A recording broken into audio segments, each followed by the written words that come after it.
Welcome everybody to Strategy Now here at MarketStream.live. My name is Joseph Cusick with the Cusick Group, securities offered by MoneyBlock. Here to give you what's going on here at the midday, give you some ideas of not only what the major moving averages are, but some of the stocks that are moving. Just give you some perspective now into this midday trading session. So taking a look at the midday action, the averages are right now hovering around their highs at the midday. You have the Dow Jones trading at 19,392. That's up about 0.8% or 160 points. You have the NASDAQ trading at 48,1650. Those are the futures, up about almost 0.7%. That's 29.75 of a point. You have the Russell 2000, that high beta small cap index here with the domestically centric stocks in there, trading at 1359.90. Up about 0.8, almost 0.9% at $11.40, and the S&P 500 trading at 2223.75, and that's up about 0.6% or $13.50. And as a matter of fact, the S&Ps right now are on track for their fourth consecutive positive close advance. So, you know, this is something that we have not really expected going into yesterday's action, but the S&Ps have advanced though intraday to a new record high, and that's in spite of the fact that we've seen some weakness though, specifically in sectors like healthcare.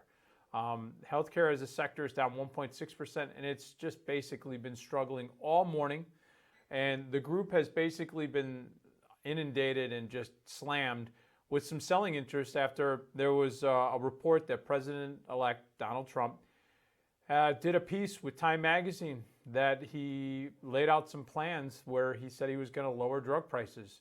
So biotech names immediately, we reported about this morning in What's Hot in the Open. Biotech names have been getting slammed. We saw the weakness start to kick up yesterday as well as on Monday. But IBB, which is the biotech ETF, it's down $10.15 at 264.19, or around down by 3.7%. This is not only weighed on the S&Ps, but it also is weighing on the NASDAQ. The NASDAQ is coming off of its worst levels of the day. As we noted, it's one of the leaders right now. That's because large cap tech has just been moving to the upside and has offset this weakness in the biotech sector. We also had reported this morning some movement in Western Digital post their earnings announcement, ticker symbol WDC. It's up about $5.54 at 68.92. It's jumped about 8.7% after raising its guidance. Now, the reason why I'm pointing this out in the midday is when you see not only movement like this, but you see favorable guidance and earnings, this is where you're seeing an environment maybe for this sector and its peers improving. The company said they're facing a very positive environment. And then I started looking at some peers. And one of the peers that I looked at, or maybe not necessarily a peer, but it could be an acquisition candidate, is Micron Technologies. Micron Technologies is trading up 6.5% at $20.13. It's up $1.23.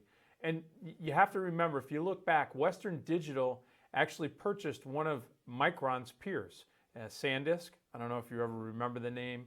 SNDK used to be its symbol. They purchased them in May.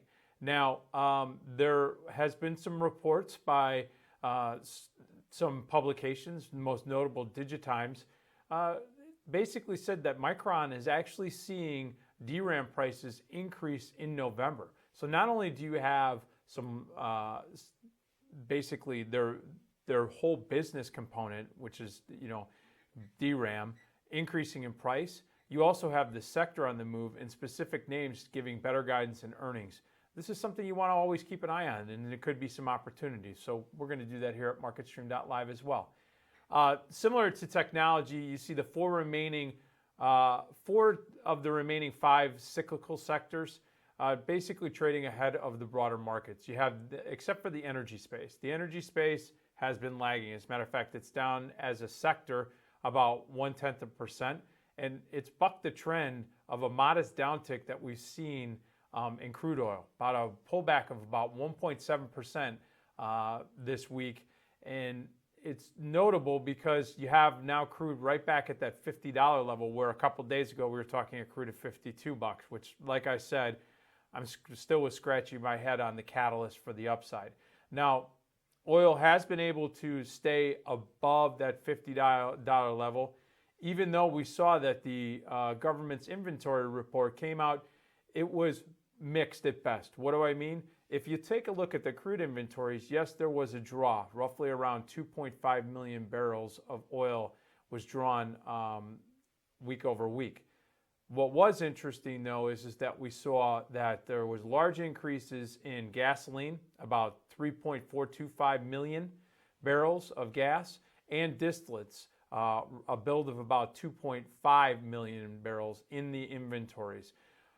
I thought crude and maybe just the general sector would have been pressured a little bit more because of that, but we're going to have to see if maybe consumption picks up with the colder weather on distillates, and also with the travel season starting to pick up, maybe some more driving. If the weather does stay generous, we could see that gasoline stocks start to come down, so we'll keep an eye on that. Finally, taking a look at treasuries, they're sitting basically at their best levels of the session, with the 10-year yield. It's down about 4 basis points. So you got bond prices actually ticking up in spite of the fact that we have the securities markets moving to the upside. The 10 years trading right around 2.3%. The downtick in yields has lifted rate-sensitive sectors like telecom services, which is up about 1.5%, as well as real estate moving to the upside right now, up as a sector about 1.3%. And those are two sectors that have been at the top of the leaderboard, and they are able to catalyze to the upside if we start to see that yields start to come down in the fixed income products. So that's it for now, right? And it's Strategy Now. This afternoon at 3:30 Eastern Time, we will be going through some analyst recommendations, as well as some earnings stocks that are going to be coming out this afternoon.